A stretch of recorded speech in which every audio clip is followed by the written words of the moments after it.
14 жасқа толған балаларға арналған.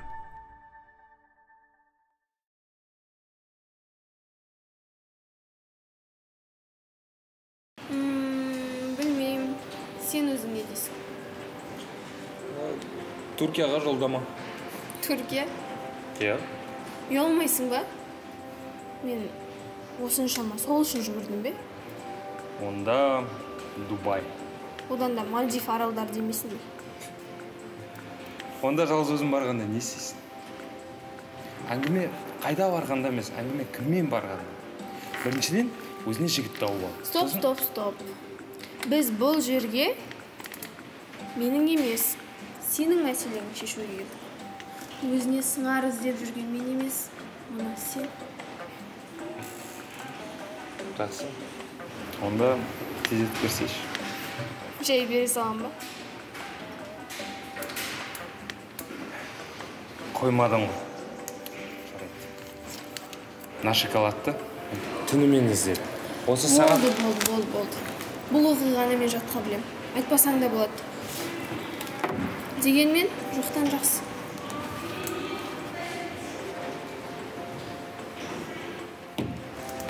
Рахмет. Сен теңдесі жоқ жансың. Оқасы жоқ. Келесі жолы шоколадтың басқа түсі болады деп үміттенем. Айтпақшы, сен бұл шоколадпен менің жұмысымды емес, өзің ғашық болған қызды бағаладың. Айттым ғой, сен теңдесі жоқ жансың. Егер кімде-кім менен сенің номерін сұрайтын болса, мен біріншіден ол адамна үй алмастан Мальдив аралына жолдама сұраймын. Маған сен айтқандай табысты жігіттер ғашық болса, мен оларға бірінші болып өзім хабарласам. Сол бол. Қыздар.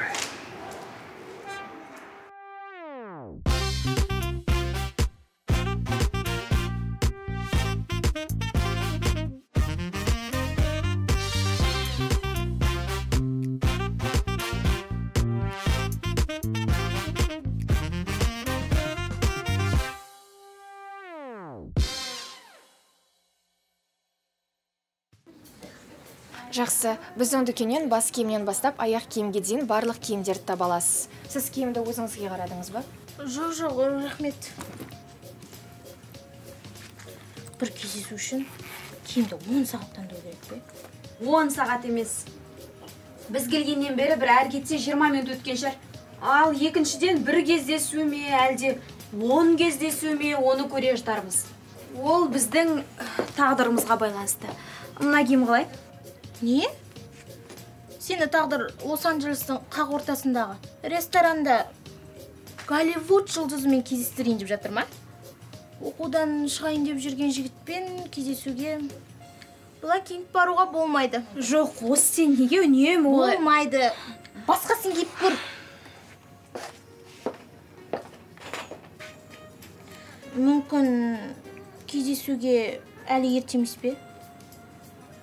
Сендер бір-ақ рет қана сөйлестіңдер ғой. Оның үстіне телефонмен. Ал мына көйлекше. Бұл енді Голливуд емес, Париждегі Эйфель мұнарасының ең жоғарғы қабатындағы Венсан Кастельмен кездесуге киіп баратын көйлек. Венсан? Болмайды. Болмайды.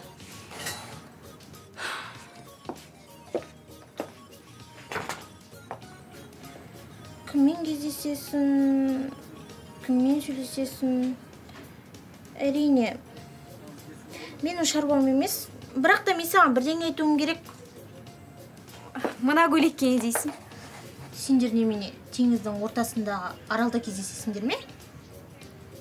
Әлде кездесуден кейін өзенге барып шомыласыңдар ма? Сізге көмек керек пе? Сіз айтыңызшы. Қалай ойлайсыз, мына көйлекті кездесуге киіп баруға болады ма? Егер кездесу теңіз жағасында болса, әрине.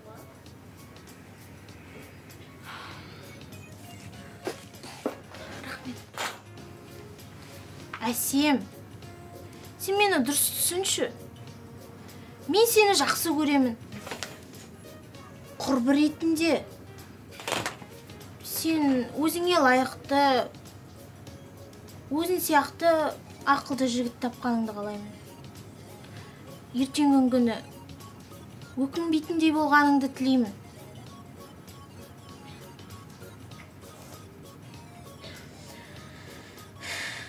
Айтайын дегенім, мен бүгін универде оның... Алла, мына көйлек қалай? О, міне керемет. Қандай әппедемі көйлек? Ендеше болды. Ештеңе де сатып алмаймыз. Неге? Мына көйлек ше? Мен дүкенге осы көйлекпен келгем. Таң атқаннан бері киіп жүрмін.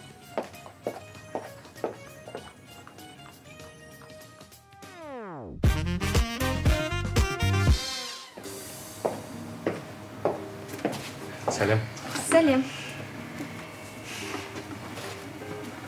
Көйлегіңіз керемет екен. Тамаша жарасып тұр. Рахмет. Не кисем екен деп біраз ойландым. Көп киімнің ішінен осы көйлек таңдадым. Мен де көп ойландым. Екі көйлектің біреуін таңдау қиын болды.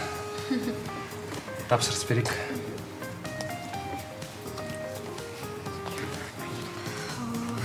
Бұл енді көйлек таңдаудан да қиын болатын сияқты. Кез келген таңдай беріңіз. Мен сіздің қалағаныңызды орындауға дайынмын. Мынаның барлығына тапсырыс беретін болсам,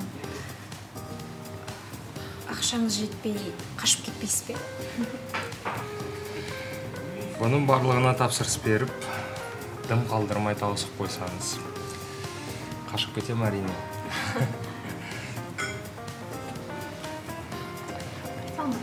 Салматса? Маған ыстық тамақ, тирамису және де кофе. Сол ғана ма? Мен кешкеге дейін сізбен әңгіме айтуға жоспарлап отырмын. Сондықтан қарныңыз ашып қалмасын. Ендеше сіздің әңгімеңізге тойып қайтатын болдым. Маған мынадан біреу, мынадан біреу, мынадан, мынадан жарты тәрелке берсеңіз болады. И мынаның бір тәрелкесі. Сусыннан мынау және де мынау. Мұзын көбірек салсаңыз болады. Рахмет. Ол тәбетіңіз жаман емес. Әңгіме тәбетте емес, әңгіме талғамда. Адамның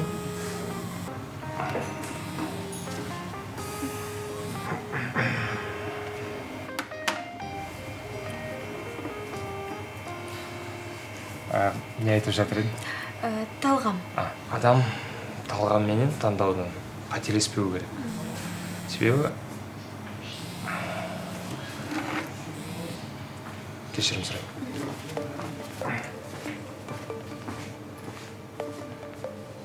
Соңыра өзім хабарласам. Мәке, соңыра бар қызықтан алып қоясың. Тез жатақханаға жет. Жай ма?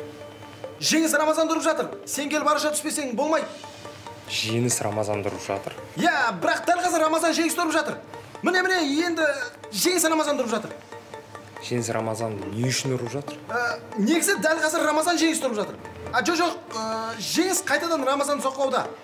Бірақ Рамазан берілер емес. Рамазанның соққысы, қатты болды. Бірақ біреудің басы қатты жарылып қалды ойым. Қазір айтамын, кім жарақаттанғанын. Қазір келеді. Тезет. Кешірім сұрайын. Аяқ астынан шаруа болып бармасам болмайды. Енді сізбен хабарласам.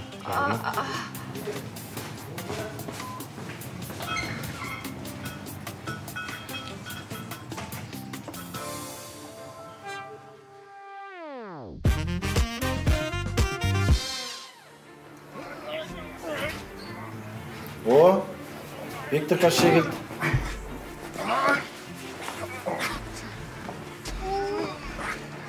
Виктор Кашше деген айтпақшы. Футболдың төрешісі емес. Ол деген футболға ұқсамайды мүлде. Әрине, доп менде ғой.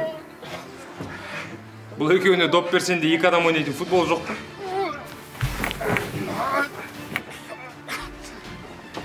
Есеп тұрсын бұрышты. Мыналар бір-бірін жұдырықпен жеңе алмаған соң, қару іздеп кубоктар ажырмасты. Мен не үшін жинап алдым кубоктарды? Бір-бірін жарақаттамасын деп па, әлде кубокты сындырып алмасын деп па? Жоқ, жеңімпазға берейін деп, жекпе-жектің аяқталғанын күтіп тұрмын. Өт. Мәке, не істейміз, мыналарды ажыратамыз ба?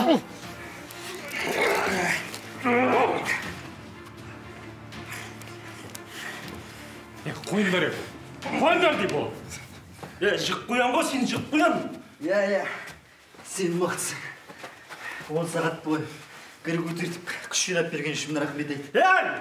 Болып тұр. Кешір. Терең демал. Қойындар. 156, 157. Бергеш. Доғар болды. Шықпай, сен мен шаруам біткен жоқ әлі.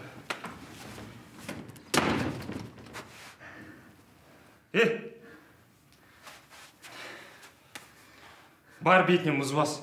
Көзін ісіп кетеді қазір. Бар.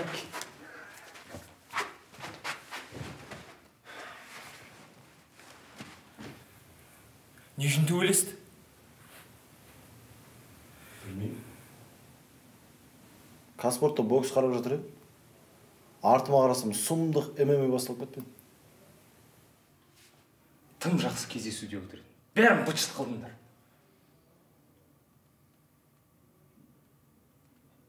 Қосана боксты. Қарайық. Телевизор бұзылып қалды.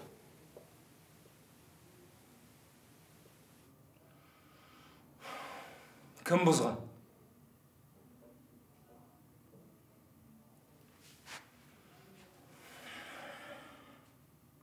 Қыздар, маған бір тамаша ой келді. Не дейді қызға? Жұлдыз, сен шайнекті үстелдің үстіне қойып өзің отыршы. Үндемегеннен үйде бәле шығады дейді. Любаның тамаша ойын естіп, құлап қалып жүрірсің. Тыңдандар, түнімен клубта қаңғитын біздің Ханшайым бүгін бірінші рет күндіз кездесуге барды. Қазір Әсем келген кезде бәріміз ән айтып қарсы алайық. Жұлдыз, құлап қалған жоқсың ба? Қыздар, мазақ қылатын ештеңесі де жоқ. Мен шын айтып тұрмын. Ал қандай ән айтып қарсы аламыз? Happy birthday to you деп пе? Ол туған күнде айтылатын ән емес пе? Ендеше Happy New Year деп айтайық. Қыздар, одан да 3 рет құттықтаймыз деп айғайлаймыз.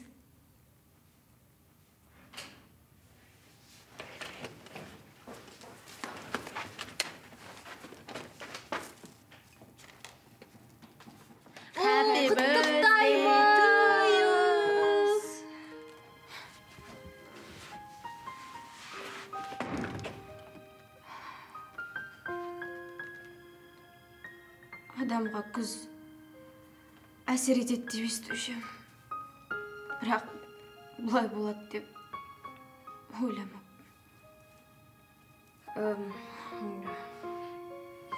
Не болып қалды? Неге көңіл күйің жоқ? Кездесу басталған бойы аяқталып қалды.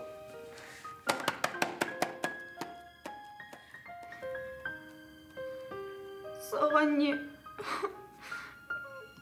Күз ерекше әсер еткен бе? Ол жігіт сені теңің емес.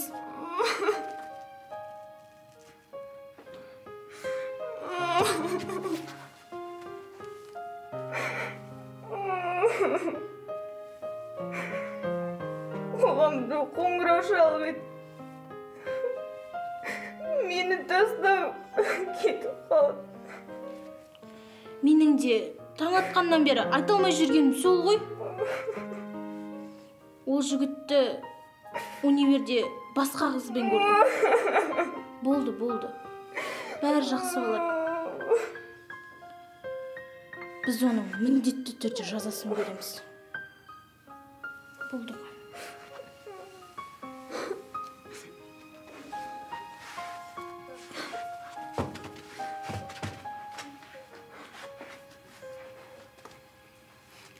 Осы жігіттер бар ғой, шаршатты.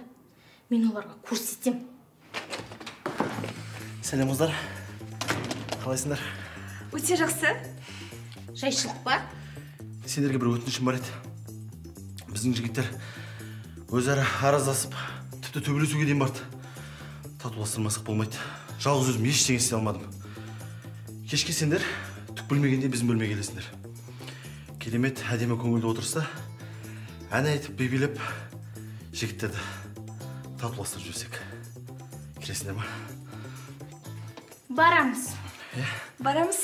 Рахмет.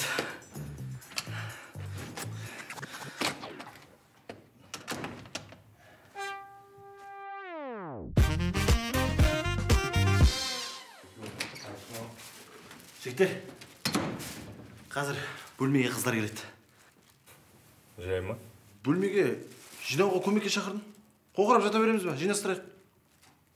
Шақырмас бұрын бізбен келіспейсің бе? Қазір қалай отырамыз? Бетіміз көгеріп, ісік-ісік болып қыздардың алдында. Бауырым, оның бәрін ойластырып қойдым.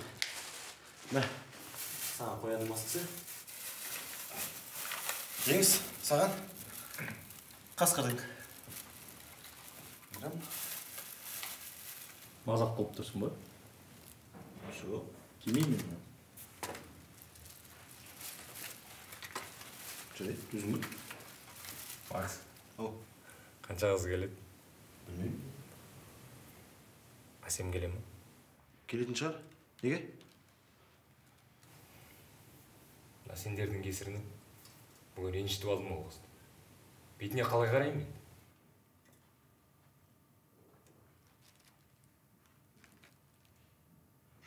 Онда мынаны сен ки.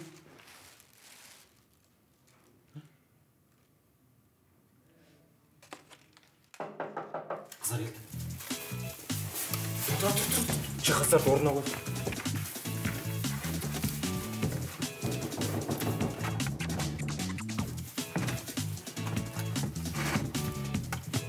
Қазір.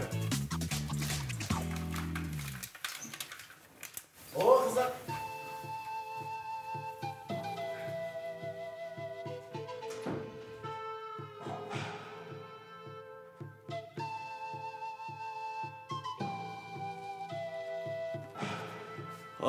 Кеш шығар жігіттер. Сержант Ержан Баймұхан. Отыруға бола ма? Әрине, төлейтіңіз.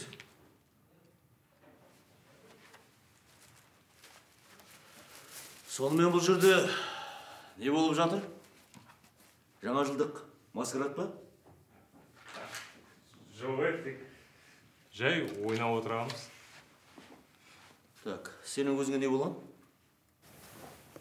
Жай соғып алдым. Есімің кім? Рамазан. Рамазан, сен кім ұрғанын айтасың? Мен рапорт толтырып, кінәлі адамды алып кетемін. Болды. Жоға, мен ешкім ұрған жоқ. Мүмкін Мейрам ұрған шығар. Ағай, мен есімімді қайдан білесіз? Мен бәрін білем. Сонымен Рамазан, Мейрам сені қалай ұрды? Жоға, мен Мейрам ұрған жоқ. Енді кім ұрды? Телевизор. Не?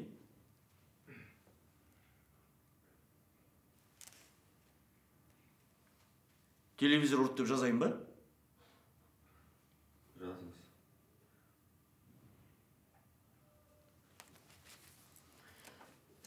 Жарайды. Телевизор ұрды.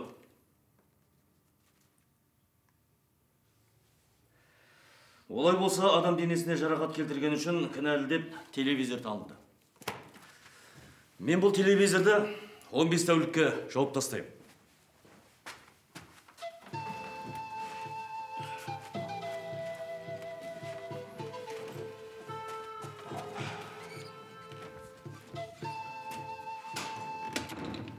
Мынау не болды?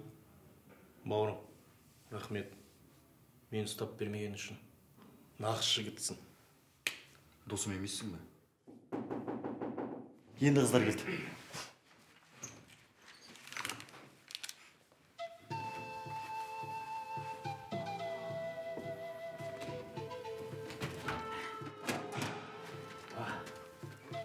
Тоқтаңыз ағай. Маған қайда алып барасыз? Бұларды қылмыстық істің куәгері ретінде алып кетемін. Жақсы, сау болыңдар. Милиционер ағай. Бізге қалай келдіңіз? Бізге арыз түсті ма? Иә, 419 бөлмеде қыздардан арыз түсті. Жақсы, сау болыңдар.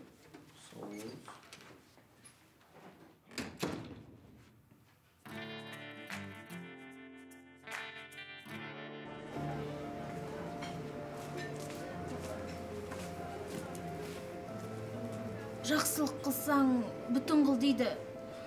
Бір қызға көмектестім, енді саған да көмектесемін. Сіз кімсіз? Сенің жігітің нағыз оңбаған адам. Менің жігітім бе? Иә, сенің жігітің. Ол тек сені сүйет деп ойлап жүрсің бе? Аха. Ол көзіне көрінген қызға көз салып, кездескеннің бәріне сүйемін, күйемін деп ант береді. Сен қазір жалғыз ғашығымын деп жүрсің ғой. Көрде тұр. Ертең басқа біреумен жүргенін көріп, аузыңды ашып қалма. Сенбесең, біздің бөлмеде жәбірленуші жатыр.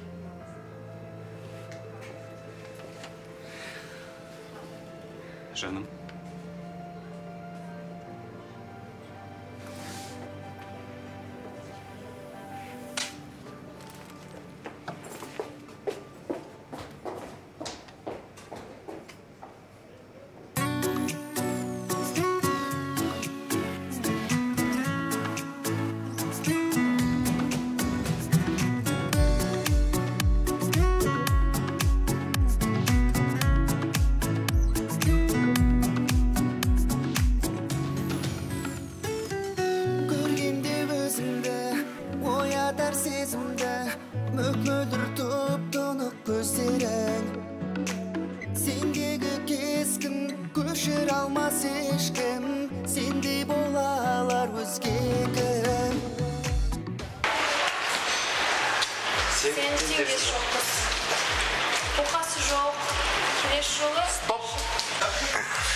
Заберем из двух дублей, что-то будет.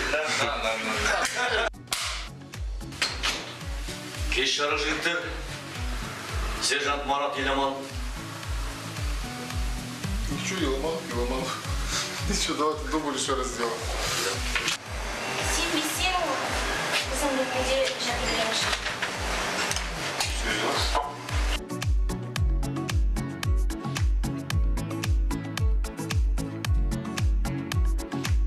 Жарасайық асылым, жарасайық ғашығым.